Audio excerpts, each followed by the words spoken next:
Como una forma de contribuir a la sana práctica de los deportes, resaltando su protección jurídica, presentamos Deporte al Derecho. Los temas que conciernen a la actualidad de los acontecimientos deportivos cobijados por la Constitución y las leyes. Deporte al Derecho. Una presentación de La Voz del Derecho.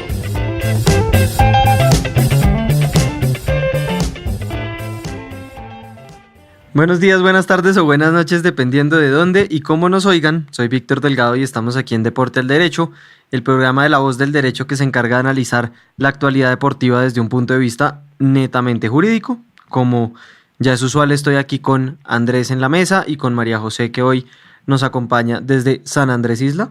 María José, buenos días. Hola, buenos días a todos.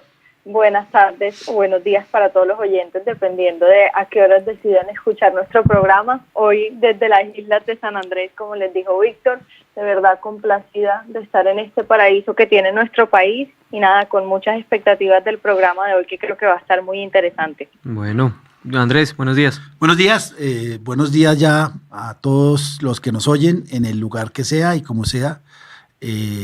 Empezamos semana y ya tengo algunos temas para comentar. Perfecto, entonces les recordamos que hoy es lunes 9 de septiembre, nos pueden oír hoy lunes por todas las plataformas de La Voz del Derecho, la página de Facebook, el canal de YouTube o on demand por la página de podcast que deciden utilizar.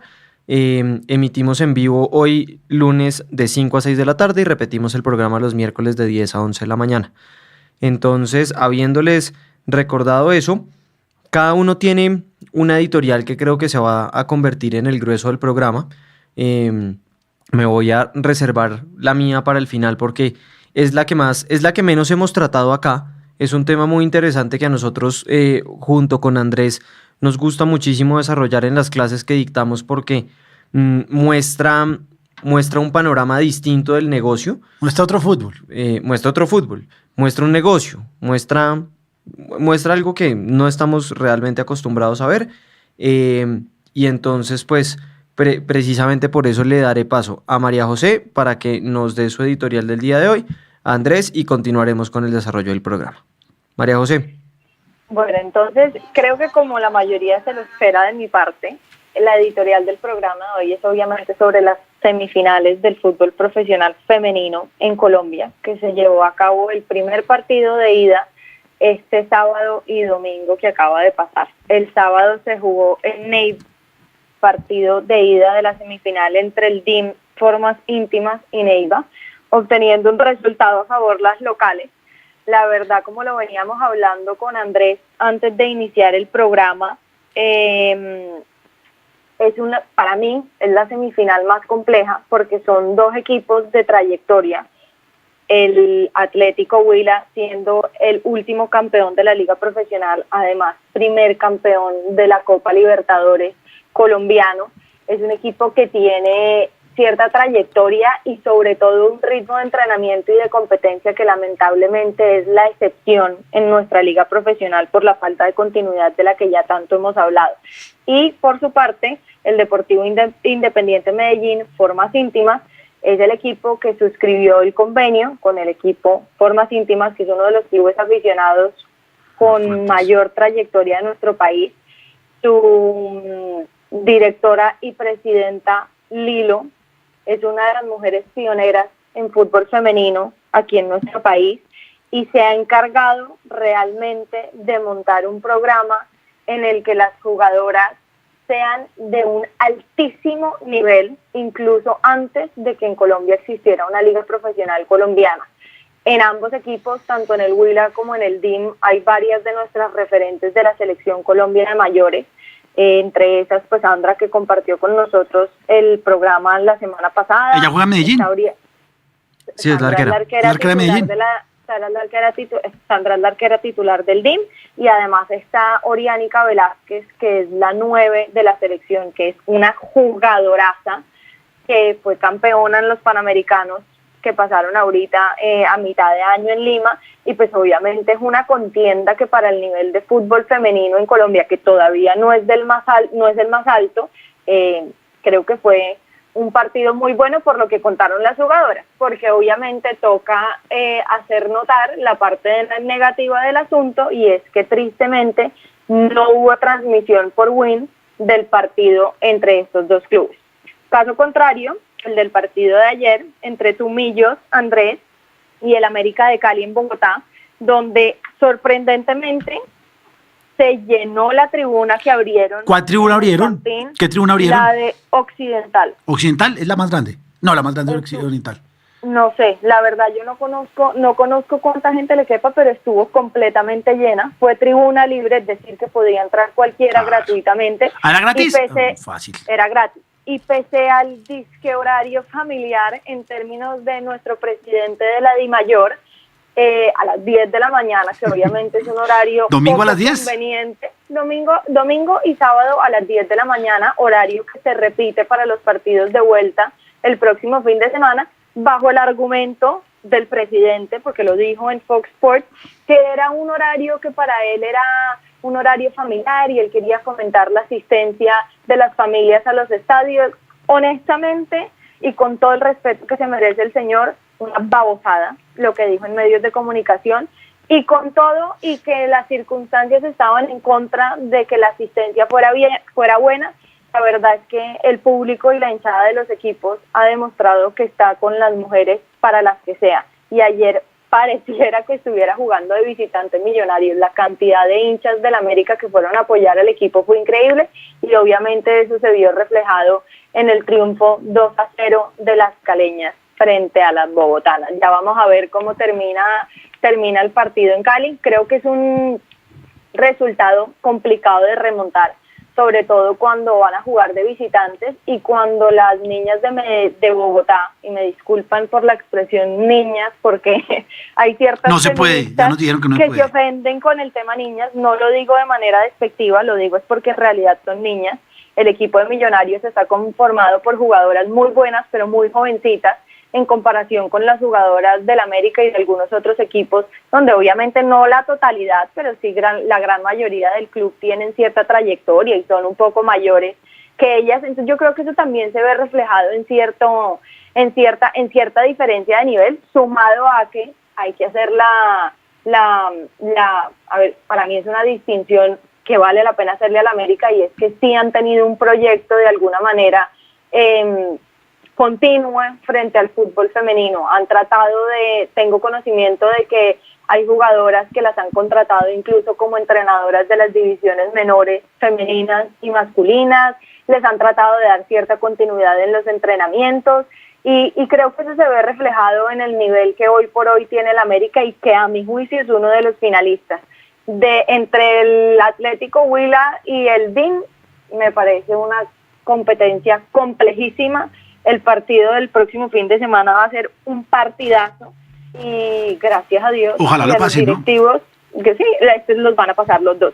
Uno el sábado y el otro el domingo, ambos por Win. En este momento digamos que hay un descontento en el ámbito del fútbol femenino, porque dicen que hay mucha rosca con el América. Si no estoy mal, creo que son 10 partidos que han transmitido, 6 han sido del América. Entonces obviamente el tema ya hay molestia, hay rosca, ya sí, bueno, pero pues por lo menos ya los partidos de vuelta los vamos a poder ver y los vamos a poder comentar, porque a veces es muy complejo uno pues, siguiéndolos por redes sociales o por los pocos medios de comunicación que intentan hacer una medio transmisión. Obviamente la percepción del partido es muy distinta cuando uno lo puede ver, pero nada, la invitación sigue siendo a que sigamos a nuestras jugadoras. Esto ya está por terminarse, se terminó muy rápido, pero fue bueno mientras duró, y lo que se viene todavía está mejor. Así que nada. Eso esperamos. Una cosa antes de darle la palabra a Andrés, que sé que se demora más que yo. Yo no sé por qué y cuándo va a ser el momento en que en Colombia la empresa privada y el patrocinio, y me acuerdo mucho de la editorial que hicimos hace 2 o 3 programas, respecto de la muerte del fundador de Colsanitas en Colombia, que ayer una colombiana, María Camila Osorio, quedó de campeona junior del US Open. Esto es sumado a que Cabal y Farah volvieron a ganar la final también del US Open. Entonces el tenis colombiano pues está demostrando que tiene mucho nivel. Aparentemente ganamos en todo menos en el fútbol. En el fútbol tristemente no estamos dando los resultados que todos quisiéramos, pero... Víctor, ganamos los Panamericanos en fútbol, pilas, que ya se está cambiando. Fútbol femenino, pero es fútbol. Claro, no, fútbol. Así vamos. Lo que pasa es que a lo que yo me refiero es que dentro del panorama y dentro de la importancia que le damos todos en el ámbito nacional al deporte, que el fútbol se lleva el 95% de esa importancia, realmente no retribuye los esfuerzos y demás. Los otros deportes todos son muy exitosos, todos tienen gente ganadora que está acostumbrada a ganar. Sí. Creo que alguien ganó en squash también. Y en squash tenemos un top 10 del mundo. O sea, mundiales de bolos la semana pasada, no me acuerdo exactamente qué día, pero quedamos campeones mundiales de bolos también. En tiro con arco ganamos el mundial. O sea, realmente hay muchísimos deportistas colombianos que pasan desapercibidos, que realmente merecen muchísimo más apoyo del que tienen, que podrían ser un excelente negocio y que la gente no los explota en la mejor medida de la palabra. O sea, que no aprovecha su imagen, no realiza campañas con ellos, los medios de comunicación no se esfuerzan en pasar sus competencias. Entonces, pues realmente yo creo que es algo que merece la pena replantearse, que podría significar para el país pues un bombo muchísimo más grande del que se le da ahorita. Y bueno, esperemos que eso algún día cambie. Acá hay una noticia, dice: Colombia arrasa y gana el 5º título mundial de tiro con arco en Moscú. Esto es una noticia de... Hace 3 días, 4 días. Del 6 de septiembre. Yo tengo, mi editorial es más jurídica. Ustedes hoy están muy deportivos, yo soy más casposo seguramente. Y hay una editorial, y no una editorial, sino quiero desarrollar un tema que me llama mucho la atención. Y es el tema de la saga Carrascal sigue. Y nos falta por lo menos un año. Porque... ya vimos cómo la comisión disciplinaria de la DIMAYOR, en segunda instancia, le considera que el señor Carrascal estuvo mal inscrito en el partido de Tolima América, ¿fue? Tolima América. Sí. Y sí, Tolima, no. Sí, Tolima. No, Río Negro, Tolima, sí, era Río Negro. Es que el lío es con América y allá voy. Río Negro, Tolima, le quita los 3, le da por perdido el partido al Tolima y le da 3 puntos a Río Negro. Pero viene un tema que ya, y voy a empezar con eso. Pero entonces ahí quiere decir una cosa, y es como para empezar a armar su editorial. El hecho de que se le haya dicho al Tolima que estuvo mal inscrito Carrascal quiere decir que en los partidos que se jueguen por parte del América está bien inscrito. Sí. Pues no sé. Pero es que empezamos a lo mismo. No está bien inscrito en un lado, pero ¿va a estar mal inscrito en el otro? Sí, de acuerdo. A ver, eso no lo sé, pero es que no voy por allá, seguramente, pero... No, y esto lo hago con ocasión de que hay muchísimas reclamaciones de varios equipos. Claro. Equipo que juega contra el América, equipo que pone la queja porque Carrascal está inscrito. Claro. Usted dice que eso es una pelea que toca dar porque de pronto son 3 puntos. Claro, yo la daría. Yo no la daría, me parece irresponsable, además más con este antecedente, pero básicamente lo que ponemos en contexto es que ha habido reclamaciones porque tanto un equipo lo inscribió mal como que otro lo escribió mal. Sí. Entonces, si uno lo inscribe mal, eso quiere decir que el otro lo inscribió bien, independientemente de cuál sea. O que los dos lo escribieron mal. Pero es que... Bueno, no, pero déjeme que... Listo. Como dice, déjeme. Había un tema que es muy interesante y que quiero unir con otro. Y es que ya hay un comunicado del Tolima diciendo que van a ir al Tribunal Arbitral del Deporte. Y ahí viene mi descontento. Y no había pensado en hacer publicidad, pero creo que hay que hacerla de un tribunal arbitral en Colombia o algo parecido. En diciembre del año pasado se jugó la final de Copa Libertadores, una final de Copa Libertadores muy a la sudamericana, un sainete con 2 partidos suspendidos, uno por lluvia, otro porque los energúmenos tuvieron a bien hacer lo que hicieron. Ya sabemos toda la historia, eso no me preocupa. Pero Boca Juniors demandó ante el Tribunal Arbitral del Deporte el partido. Y tiene El problema es que todavía no han decidido, no sé si ya hubo audiencia o no, pero es posible que ahorita que van a jugar una semifinal en octubre, el campeón ya no sea River, sino sea Boca, o alguna cosa puede pasar. Es decir, el Tribunal Arbitral del Deporte, como estaba concebido para hacer las cosas muy rápidas, no está funcionando, eso ya lo sabemos. Pero quiero empezar a hablar del caso Carrascal. La primera pregunta es, hasta hace muy poco se llegaba al Tribunal Arbitral del Deporte solo en apelación de las decisiones de FIFA. Entonces, lo primero que había que saber era que las decisiones de FIFA son decisiones que tienen una dimensión internacional y solo podían llegar, por ejemplo, un Ricardo Lunari contra Oriente Petrolero o un Oscar Córdoba contra el Tanyaspor de Turquía. Un equipo turco, un jugador colombiano, un equipo boliviano, un jugador italiano-argentino como Ricardo Lunari, que falla FIFA y después tenían que ir al Tribunal Arbitral del Deporte. Pero a raíz de algunos ajustes que lleva haciendo FIFA mucho tiempo, porque es que lo que le gustaba a FIFA es que todo se solucionara en sus escritorios muy de la mano de Grondona, donde todo era negociable. Pero no, ya los estatutos de todas las federaciones o de la gran mayoría de federaciones tienen como entidad de apelación de las decisiones de su federación el TAS. Entonces, lo que empezó con Carrascal como una discusión, primero jugador-club, jugador Tolima, después jugador Tolima América que lo inscribe, y después jugador Tolima América Di Mayor que falla y Águilas Doradas que sufre el partido, se va a apelar al Tribunal Arbitral del Deporte. Pero vienen todos estos temas. Se va a apelar al partido, o no, más que el partido, la decisión de la comisión disciplinaria de la Di Mayor.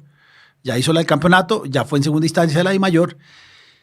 Y viene, el Tolima va a demandar. Entonces tiene 21 días desde que salga la decisión, pero ya hay una maña, y es una maña muy aburridora, es que no dan el fallo, sino solo la parte resolutiva. Entonces hay que esperar a que salga la parte emotiva. A partir de que le entreguen la parte emotiva, que yo supongo que ya estará, porque tampoco es no es un fallo, no es como la tutela de María Paz, que son más de 130 hojas, es un fallo, debe ser un fallo sencillo.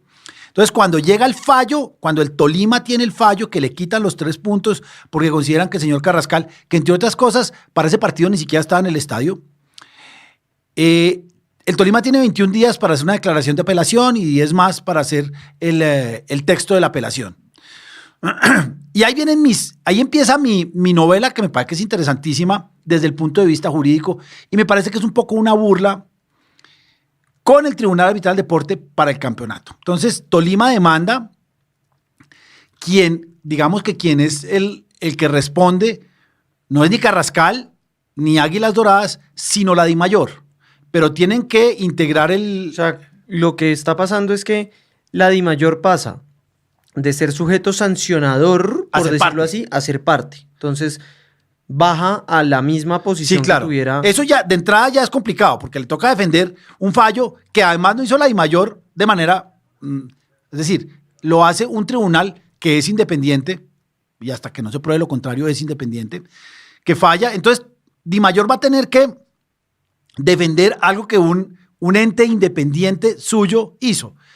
De pronto no estaba de acuerdo con lo que dijo este tribunal, ya es difícil. Pero bien, entonces Tolima inicia este procedimiento. En 31 días, 21 más 10, ya tiene la apelación, con la declaración de apelación, y viene una cantidad de temas jurídicos que quiero que analicemos. Entonces, el Tribunal Arbitral del Deporte corre traslado. ¿Y a quién le corre traslado? A la Di Mayor. Bien. Pero lo que van a decir es, hay que integrar bien los litisconsorcios, se llama así. Porque yo creo que hay que llamar a Carrascal. Y yo creo que hay que llamar a Águilas Doradas. Y yo creo inclusive que hay que llamar a la América. Entonces, fíjense cómo un fallo de 2 acaba siendo un fallo de 5 o de 6. Y se convierte en un proceso enorme. Entonces, es decir, el punto del fallo es si hubo o no, si Carrascal y Tolima tenían contrato de trabajo. Si tenía contrato de trabajo, estaba bien inscrito. Si no tenía contrato de trabajo, estaba mal inscrito. Pero entonces, si el Tribunal Arbitral del Deporte falla diciendo Tolima y Carrascal sí tenían contrato de trabajo, inmediatamente van a venir los otros, lo que dijo Víctor ahorita, a decir, bueno, entonces si estaba bien inscrito con el Tolima, estaba mal inscrito con el América. Con el Tolima estaba estaba bien con el América. Claro, pero y eso va a venir, es decir, no, eso podría venir. Pero vienen cosas más complejas a mi modo de ver, yo lo llevo pensando desde que salió la comunicación del Tolima, porque me encantaría ir, la verdad, porque me encanta ir al TAS. Pero miren el tema en que se meten. Lo primero que uno tiene que decir es cuál es la reglamentación o la legislación aplicable. Yo no tengo los conocimientos de tribunales arbitrales puros y duros, pero ¿qué va a decir Tolima? ¿O qué diría yo? Reglamentación aplicable, estatuto del jugador. No sé si uno puede decir estatuto del jugador y a falta de estatuto del jugador, código sustantivo del trabajo. No lo sé. Yo supongo que sí. Pero bueno, viene estatuto del jugador. El Tribunal Arbitral del Deporte... Pues que además no tendría sentido porque, y ahí empezando a desarrollar el tema, el TAS dice, el código, que la ley aplicable para sus procedimientos, a falta de acuerdo, será la ley suiza. Entonces, uno podría pensar, venga, si los estatutos de la Federación Colombiana de Fútbol dicen que la legislación laboral aplicable será la legislación colombiana, pues tocará incorporar... No lo dice.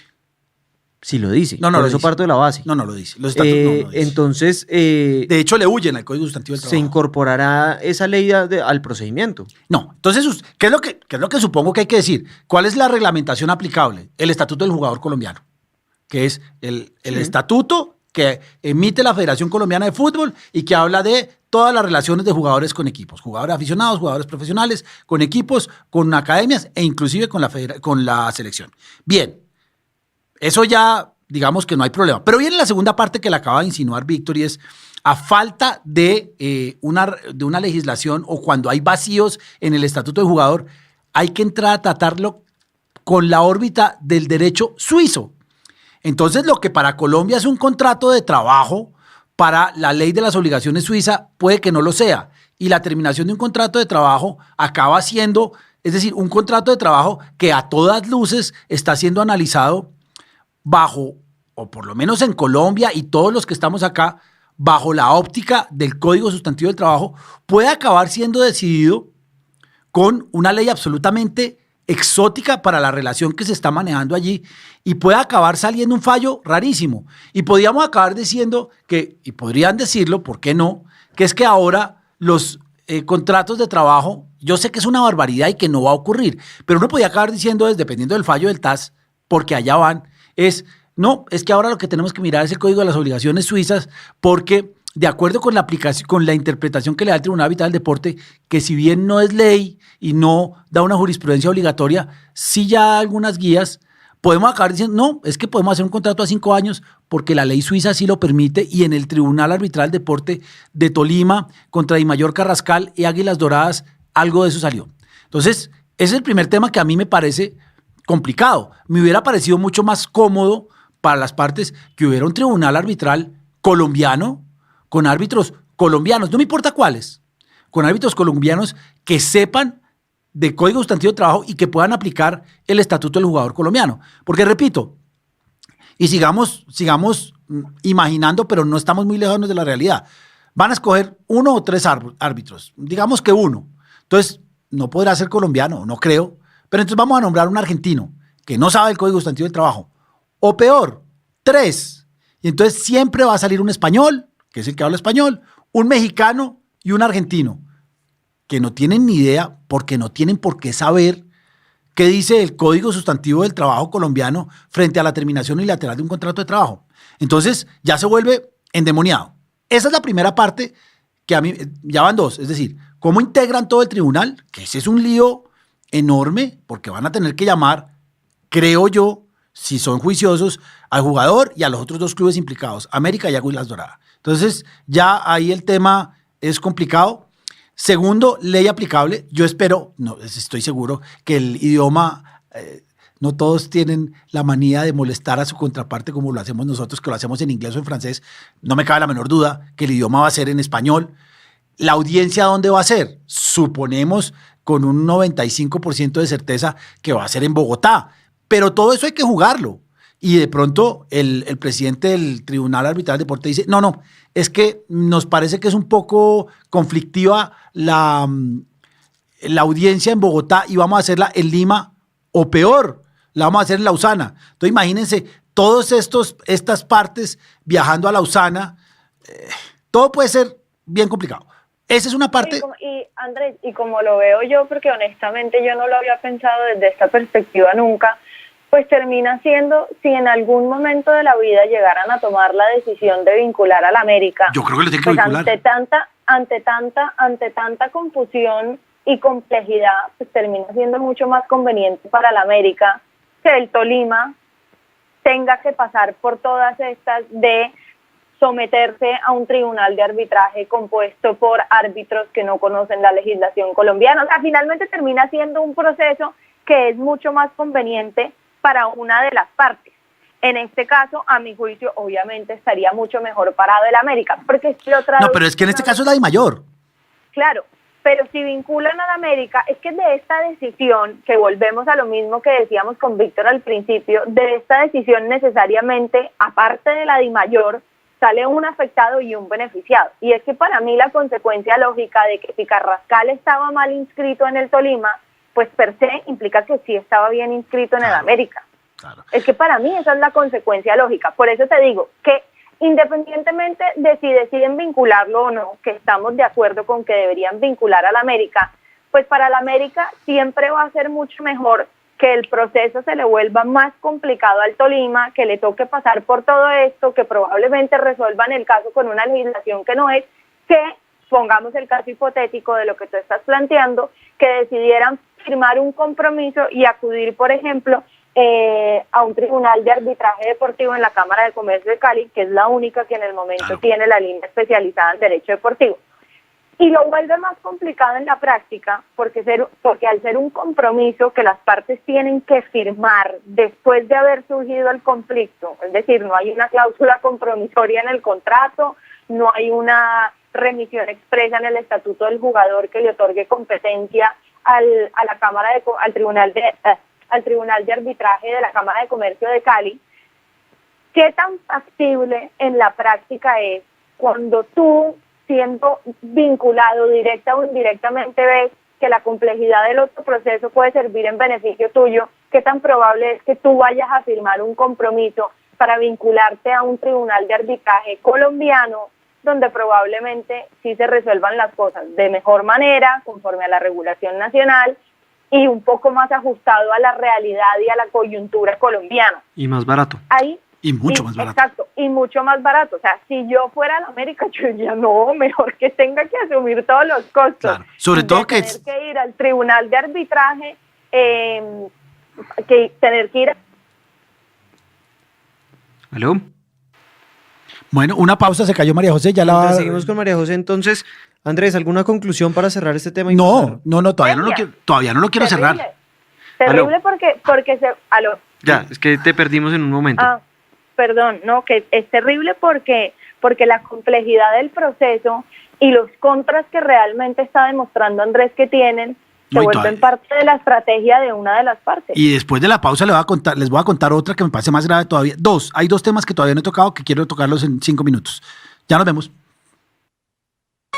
Esta es La Voz del Derecho.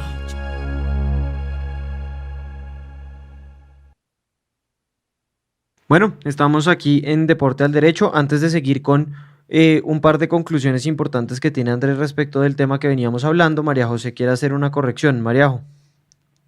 Bueno, les quiero hacer una precisión y porque gracias a Dios Luis nos hizo caer en cuenta.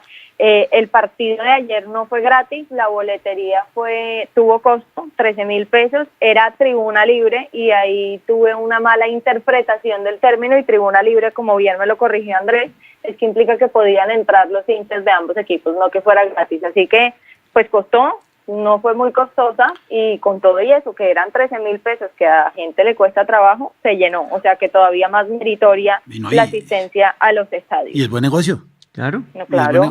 No necesitan seguridad, porque creo que no hubo seguridad, estuvo muy bien. Bien, sigamos con el tema del Tribunal Arbitral del Deporte, que yo tengo dos conclusiones que todavía me parecen más complicadas. Ya lo dije al principio, que se están demorando un año, pero con esta complejidad, es decir, para integrar el litisconsorcio puede ser todavía más complicado. Con esta complejidad se puede llegar a que fallen en año y medio. Pero miren lo que puede llegar a pasar. Supongamos que Tolima tiene la razón y le quitan los 3 puntos a Río Negro y se los dan a Tolima. y sabemos que Río Negro está peleando descenso, que sin esos 3 puntos hoy estaría mucho más abajo, y si se los quitan en año y medio, de pronto el que debía haber ascendido debía haber sido Río Negro y no el que descendió. Y se vuelve toda una locura, porque imagínense que pase eso, que puede pasar. Es decir, es que al Tribunal Arbitral del Deporte hay que ir con la seguridad de que nadie sabe qué va a pasar, como en cualquier juzgado. Y si en año y medio fallan, le quitan los puntos, o por ejemplo se los dan al Tolima, y con esos puntos hubiera llegado a jugar Copa Libertadores y no jugó, y jugó el cuarto, que en aquel momento era tercero. Eso es una locura. Eso, el Tribunal Arbitral del Deporte ha fallado lentamente, va a seguir fallando lentamente, mientras constituyen, mientras llaman a los árbitros, mientras pagan. Algunos van a decir que no tienen dinero, entonces el Tolima va a tener que pagar todo. No lo sé, pero me parece que es una terrible idea, no por el Tolima, yo lo hubiera hecho también, pero no sé en qué va a acabar todo eso. No sé si de pronto se le puede decir al Tribunal Arbitral del Deporte, porque pueden fallar muy rápido. De hecho, siempre tienen unas oficinas ad hoc en los Olímpicos y fallan en 3 días. No sé si pueden decir eso, pero ya vimos con el Boca River que ahí van, que van lentos y que no tienen nada que hacer. Esa es la penúltima conclusión. Y la última que me viene y que me parece compleja que la falle el TAS es el tema de las cláusulas de rescisión. Todo lo que está pasando aquí, todo el Tolima, Carrascal, Águilas Doradas, América, tiene que ver con cláusulas de rescisión, que no sabemos todavía, y lo hemos dicho varias veces en este programa y en muchos sitios, no sabemos si son legales o no, no sabemos si son aplicables o no. Algunos expertos en derecho laboral puro y duro dicen no, definitivamente no. Los que trabajamos en derecho laboral deportivo o derecho deportivo decimos no sabemos, no lo tenemos tan claro, pero que un tribunal con personas que no conocen la legislación colombiana, que no saben de legislación colombiana, que seguramente conocen muy bien el tema de las cláusulas de rescisión en otros lados. Yo creo que en Argentina no hay cláusulas de rescisión, en México no hay, y si nos toca uno francés o uno inglés, pues tampoco hay. Si nos toca un español va a decir, sí, son válidas porque el Real Decreto o porque en España son válidas. Entonces, al final va a acabar un tribunal absolutamente ajeno a nosotros, diciendo, no, es que la cláusula de rescisión además existe, pero esta era abusiva. Entonces yo digo, todo esto por una inscripción irregular de un jugador que tenía una cláusula de rescisión absolutamente absurda y un salario no muy alto. Pero yo no creo que esto se le pueda imputar al hecho de la inscripción irregular. Pues, a ver, no. Esto no se le puede imputar a nadie distinto que a un capricho de Camargo. Yo no sé, yo creo que yo sí lo... Usted, si hubiera sido el asesor del Tolima, le hubiera dicho, inscríbalo, cuando sabe que el procedimiento de inscripción de un jugador es un proceso arreglado que necesita contrato de trabajo inscrito en la federación. Pero es que y si no tiene contrato de trabajo, no lo puede inscribir. Pero es que Tolima dice que tenía contrato de trabajo. Es que esa es la discusión. Tolima dice, yo lo escribí porque el jugador tenía contrato de trabajo. Donde no tenía contrato de trabajo es en América. Esa es la discusión. Entonces, Tolima está diciendo, acá había un contrato de trabajo que yo, Tolima, estaba cumpliendo y que yo, Tolima, es decir, utilicé para escribir al jugador. Claro, ya van a decir, el jugador no estaba... Pero igual es tan irresponsable decir lo que dijo González Pucha hace un par de meses, de que esto era, que se nos cambió de código y se nos fue para el Código Penal y que esto era una falsedad en documento privado y demás. Es tan exagerado eso como decir que el Tolima podía pretender que el jugador tenía contrato de trabajo. Tenía contrato de trabajo, el contrato de trabajo registrado era el del Tolima y no estoy defendiendo al Tolima, pero el papel decía empleador, Deportes Tolima S.A., trabajador, señor Carrascal. Eso es lo que había en la de mayor. Lo que pasa es que sí, Carrascal lo terminó sin justa causa, con justa causa. Seguramente va a haber, y ahí puede ir otro caso al TAS, va la indemnización por terminación de contrato de trabajo y de pronto las sanciones deportivas van a llegar y ahí había otro TAS. Pero para el Tolima es claro que había contrato de trabajo. Sí, si no... yo creo que a mí nunca se me va a olvidar una frase que me dijo una vez un superintendente delegado en una audiencia y me dijo, mira, en todo litigio siempre hay 2 partes completamente convencidas de que tienen la razón y que van a ganar. Y ese juez es el que tiene que fallar. Las 2 partes. Claro. Y es el juez el que tiene que fallar y probablemente el Tolima, lo consideremos despachado o no, obviamente está convencido de que tiene la razón y de que tiene el sustento jurídico para decir que es que el jugador no se le podía ir. Yo creo lo mismo, es decir... Por eso lo hacen. A todos nos parece absurdo. A mí no me parece tan absurdo. Pues yo no lo hubiera hecho por prudencia, pero en estricto sentido tenía un contrato de trabajo registrado con la DIMAYOR. Yo no sé qué habrá hecho el América entre la contratación y no lo sé. Yo creo que es que no era la manera adecuada de pelearlo, porque la estrategia para intentar que el jugador no se le fuera así como así terminó siendo mucho más perjudicial que la propia ida del jugador. Eso lo han hecho varias veces. Cuando no quieren que se vayan, lo ponen en planilla el primer partido y ya sale de muchas competencias. Pero no lo sé, eso todo es lo que viene del Tribunal Arbitral del Deporte. De manera que mi editorial, que no es tan editorial, sino era todo un comentario. Y repito, y seguramente la Cámara, la Comisión del Estatuto del Jugador va a tener, o la Cámara Nacional de Resolución de Disputas, no lo sé cuál, va a tener que fallar por la indemnización por terminación del contrato de trabajo sin justa causa. Yo hice una cuenta de tienda, porque no tengo todos los datos, repito, y creo que debería ser una indemnización aproximada, para mí, entre 600 y 800 millones de pesos. Pero ese fallo también va a ser apelado. Si lo fallan entre 800 y 1000, el fallo de la indemnización que le tiene que pagar la América y el jugador al Tolima, porque hay una indemnización que hay que pagar. Sí, seguro. Claro, y está la cláusula de rescisión. La DIMAYOR puede decir, es la cláusula de rescisión, paguen 1.500, No, y que fue lo que hablábamos en el programa que hicimos de Carrascal. Por eso. Que no había absolutamente ninguna duda de que realmente el jugador tuviera que pagar algo. Claro, pero que ¿cuánto? no tenía que ser, exacto, pero que no tenía que ser ajustado a las dichosas cláusulas de rescisión que son desproporcionadas frente a lo que se gana el jugador, claro, frente a lo que le queda del contrato. Pero la DIMAYOR, la comisión puede decir, la Cámara Nacional de Resolución de Disputas puede decir, hay una cláusula de rescisión y pague, eran 1.500 millones de pesos, de dólares. 1.500, no, eran 800 millones de pesos. No.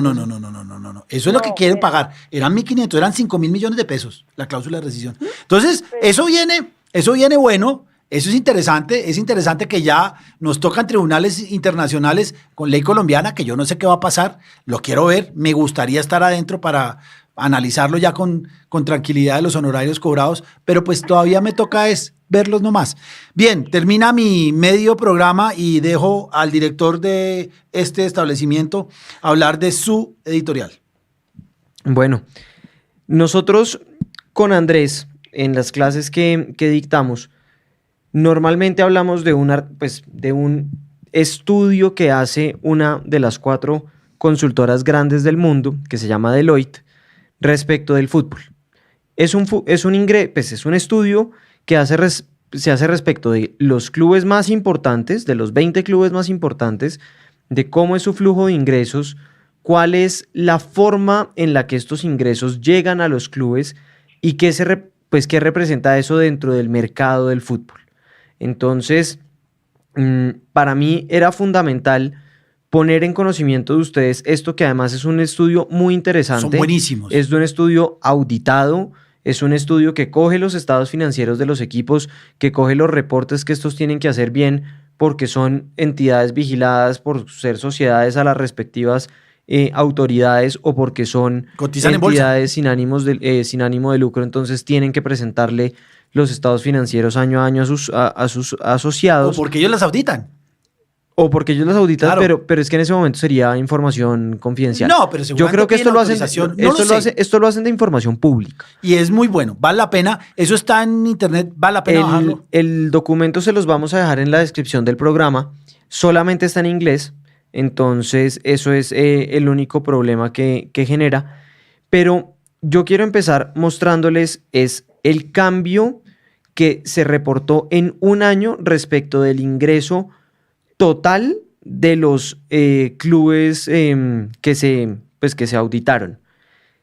En el 2016-2017 fue de 7.9 billones de euros. Y en el 2017-2018 fue de 8.3 billones de euros. Eso es un crecimiento de 400 millones de euros en un año. Respecto solamente de los clubes que esta gente está... De 20 clubes. Que está auditando. Entonces, básicamente, los top 4 siempre son los mismos. Cambia un poquito el orden. En el año 2016-2017, el podio era Manchester United, Real Madrid, Barcelona. Y en el 2017-2018 fue Real Madrid, Barcelona, Manchester United.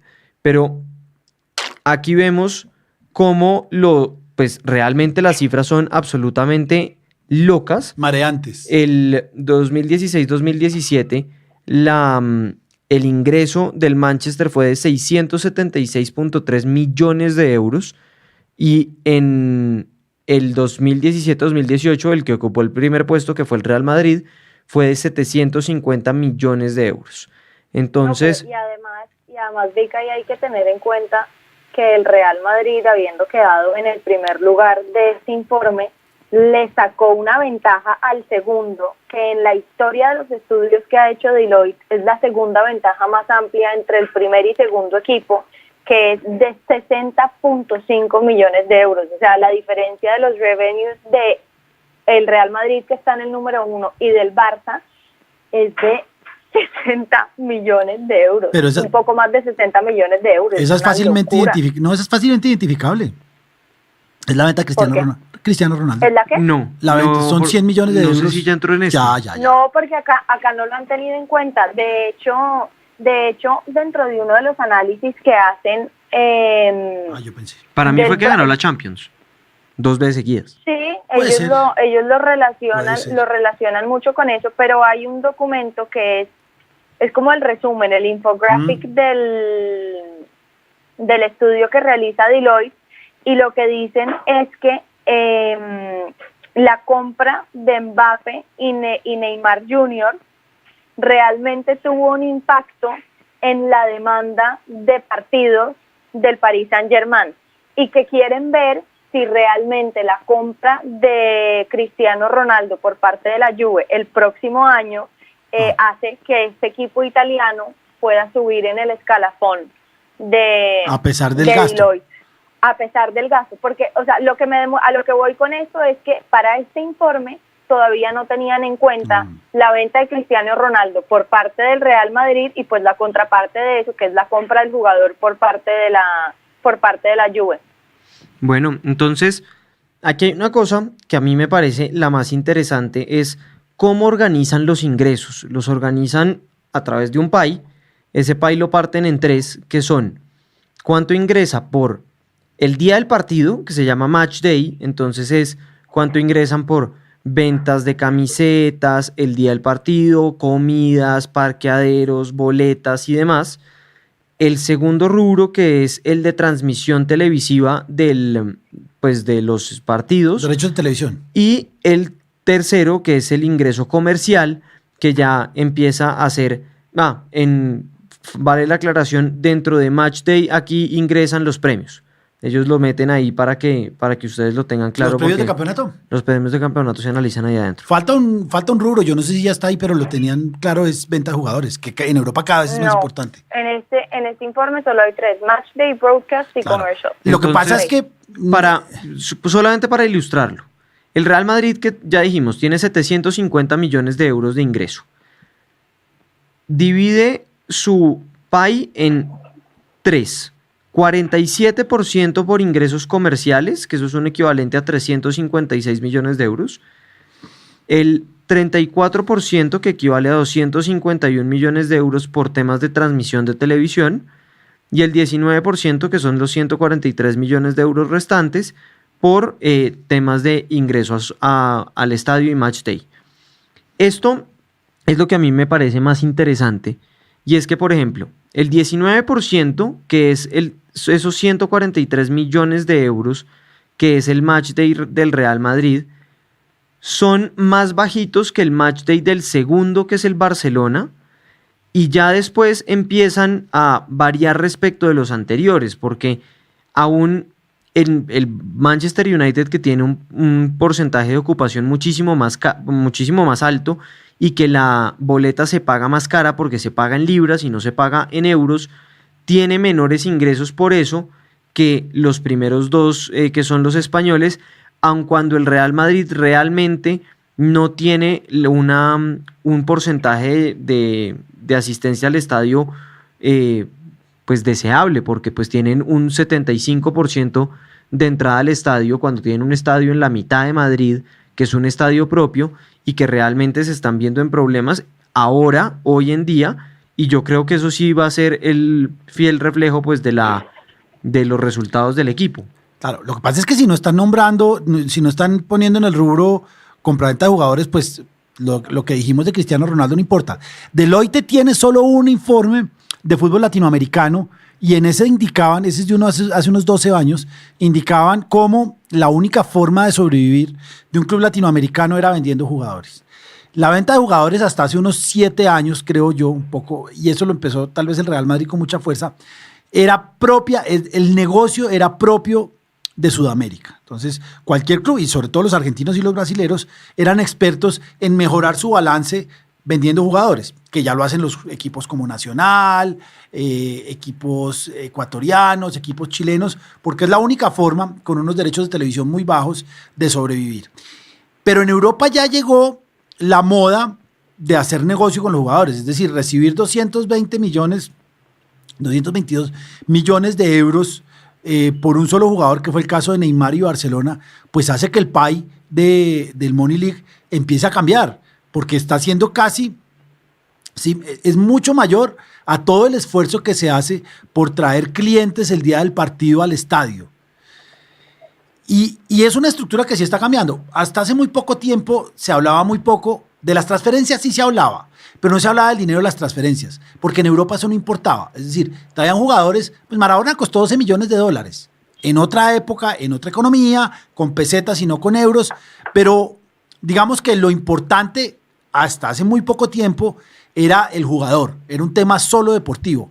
Hoy en día, con las transferencias como están, con Hazard al Real Madrid, con toda ese digamos hacer un programa, con todo el sainete de Neymar, ya se empieza a hablar del negocio de las transferencias y ya es un negocio enorme. Yo no sé si Deloitte seguramente lo tocará o lo va a tener que empezar a tocar, porque ya no son 3 los rubros importantes de crecimiento. ¿Sabes yo por qué creo que no lo tocan? No sé si esté en lo correcto, pero como FIFA anualmente emite sus International Transfer Activity, incluso lo ha emitido para fútbol femenino, sí, conforme a la información que reposa en el ITMS, probablemente no tendría mucho sentido que Deloitte haga exactamente el mismo trabajo cuando en realidad no tiene tanto acceso a esta información, porque obviamente la información que reposa en el TMS, uno, no es pública, y segundo, probablemente los clubes no se las van a dar a Deloitte si además la propia FIFA ya emite su propio informe anual al respecto. Pero yo estoy de acuerdo con que es un ítem importante. Pues yo creía que está en el balance. No, sí, de pronto, pues tiene que estar en el balance. Lo que pasa es que ahí es donde no sabemos hasta qué punto sea pública o privada la información con la que hacen el informe de Deloitte. Porque si es pública, pues ellos no tienen acceso al balance completo. No. Ellos tendrán acceso a cifras que sean de conocimiento público, que se puedan obtener en internet o no sé en qué otro tipo de fuentes, pero ya para tú tener el balance concreto con cada uno de los elementos que hacen parte de los ingresos, egresos y demás de una sociedad, creo que sí tendrías que tener que solicitarle esa información a los clubes y no sé hasta qué punto la tengan. No, yo sé que el informe de FIFA lo hacen conforme a la información que reposa en el TMS. Es súper completo. Sí, que es súper completo, pero y con todo y que es completo, todos sabemos que por la realidad del fútbol también hay otros negocios que están por debajo de cuerda y otras platas que se manejan por debajo de cuerda que no necesariamente se ven reflejadas en ese informe. Claro, lo que pasa es lo más cercano a la realidad, pero es que hay equipos que sí tienen la información completa. Manchester United cotiza en Wall Street y tiene que darle, y hay varios equipos allí. El Borussia Dortmund es sociedad anónima, la Juve es sociedad anónima que cotiza en bolsa, porque por ejemplo en Colombia yo creo que alguien nos pidió, uno puede ir a la Superintendencia de Sociedades y mediante derecho de petición puede pedir los balances auditados de los equipos. Precisamente iba para allá porque estoy esperando que me cargue para poder hacer el comparativo completo. Tengo aquí el informe que pues básicamente es un comunicado que emitió la Superintendencia de Sociedades respecto de la información financiera que debían reportar los clubes a ellos. Se tiene el informe dividido en varias partes, que ya se los voy a mostrar acá. Es un informe interesante, a mí me gusta. Aquí está. Pues, número de identificación tributaria, razón social, activo, pasivo, patrimonio y el ingreso operacional. Entonces, es básicamente los estados financieros resumidos en una tabla de Excel de 6 columnas. El primero es Atlético Nacional, que dice, activo a 2018, 97 mil millones de pesos. Pasivo a 2018, 58 mil millones de pesos. Eso nos deja un patrimonio de 39 mil millones de pesos y unos ingresos operacionales de 35 mil millones de pesos, que son 10 millones de dólares de ingreso operacional. No está mal.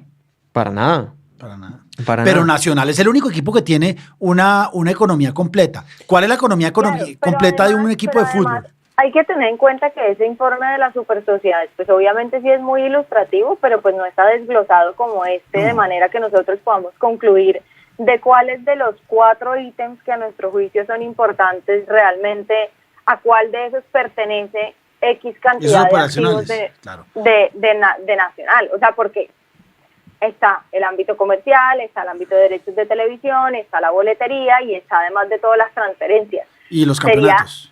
Exacto, sería increíble poder contar con un estudio de esta índole, por lo menos a nivel latinoamericano, porque todos sabemos que en Colombia, tristemente, la gráfica sería muy distinta a la que nos muestran de los equipos, de los 20 equipos más poderosos Ah, no. de Europa, en donde el principal ingreso es Es el televisión. broadcast de los partidos. Es televisión. Acá No, es- lo que pasa es que es acá otro una negocio. tristeza. Eso, Sí, no, lo que pasa obvio, es que es otro negocio. obvio, pero por eso es que sería chévere Sí, poder claro. tenerlo para poder compararlo, porque Claro. yo creo que ahí es donde veríamos las reales diferencias que existen entre Europa y Latinoamérica, y pues Europa y Colombia ni hablar.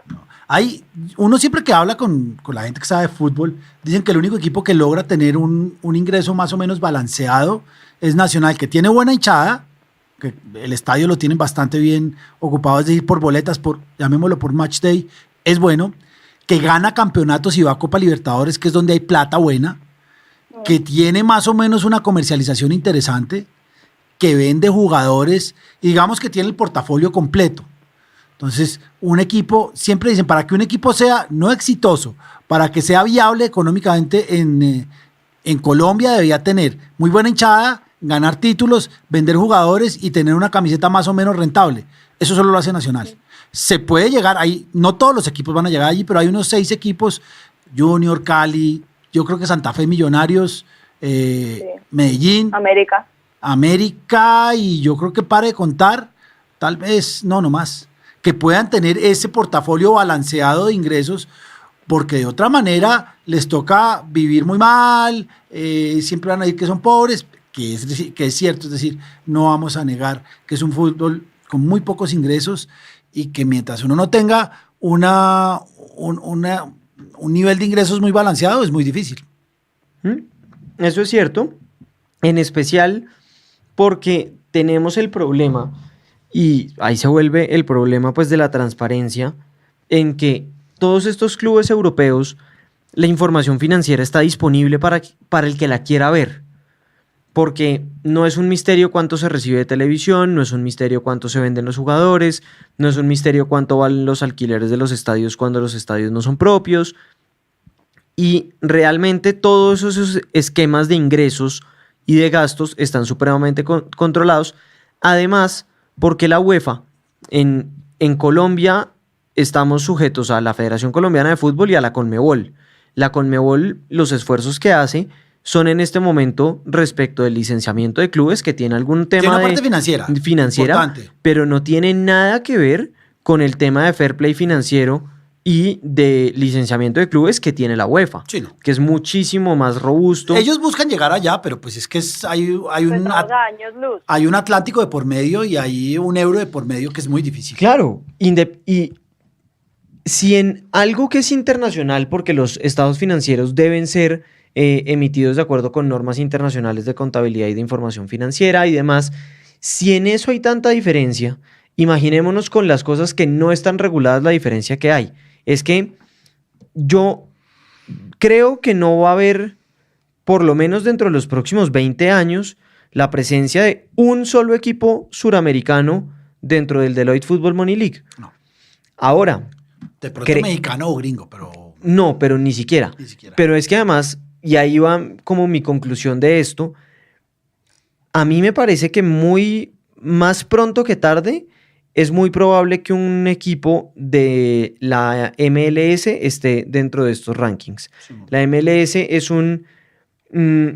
es una gestión distinta del fútbol, es una gestión del fútbol que se hace a través de un sistema de franquicias que tiene un modelo probado de dejar de distraer a los clubes respecto de las cosas que importan menos para que se enfoquen en las cosas que importan más. Como negocio. Como negocio. Ellos en la MLS se les dice, mire, la camiseta es Adidas, estos 2 modelos, escoja color. Y un patrocinio. El patrocinio es usted lo tiene que someter a aprobación, su ciudad usted la tiene que... Todo está supremamente regulado, entonces los clubes lo que tienen que hacer es empezar a buscar negocio donde realmente lo hay y no buscar estos salvavidas de gestión de que si le vendo la camiseta a 77 patrocinadores, pues probablemente me saque unos pesos extra que antes no tenía. Entonces, con base en eso, les vamos a dejar el estudio.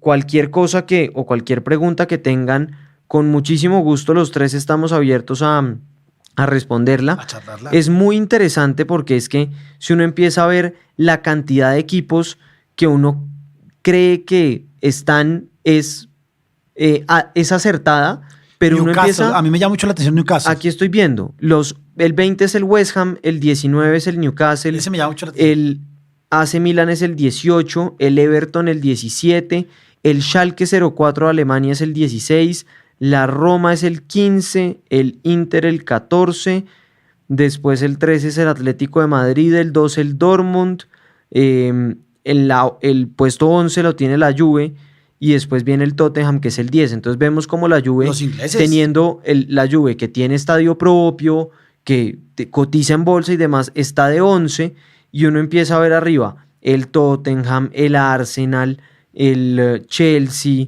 el Liverpool y realmente el volumen lo dan los ingleses porque pues obviamente tienen un contrato muy bueno de derechos de televisión, tienen una asistencia al estadio muy buena y pues la libra esterlina vale más que el euro, entonces No, pues y ahí tienen- se ganan y unos, tienen- y unos tienen- diferencias. 6 del top 10 son clubes ingleses. Claro. De los 20, todos hacen parte de los 5 países top de fútbol, pues en Europa y claramente en el mundo, que son España, Inglaterra, Alemania, Francia e Italia. Big Es decir, Five. o sea, ni siquiera otros clubes No está el europeos Ajax, no está el Ajax.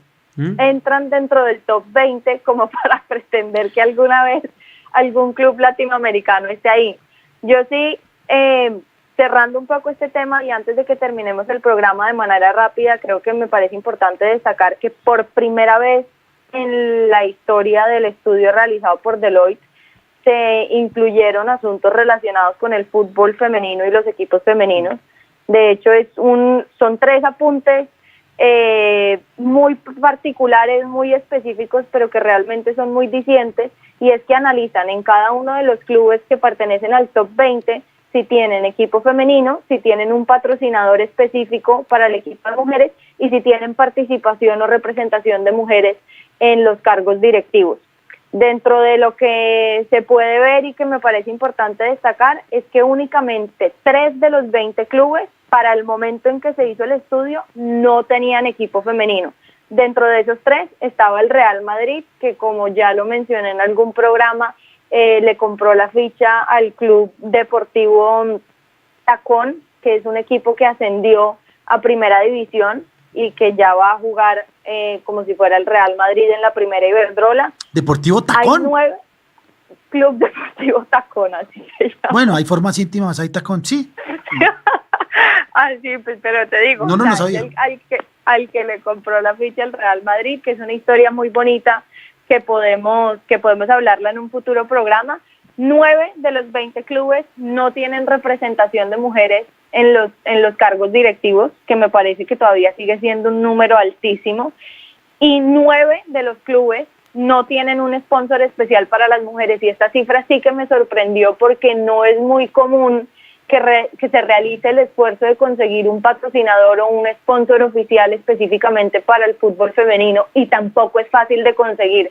Entonces el hecho de que un poquito menos de la mitad lo tenga, creo que es muy diciente del interés que al menos en los últimos años ha venido despertando el fútbol femenino.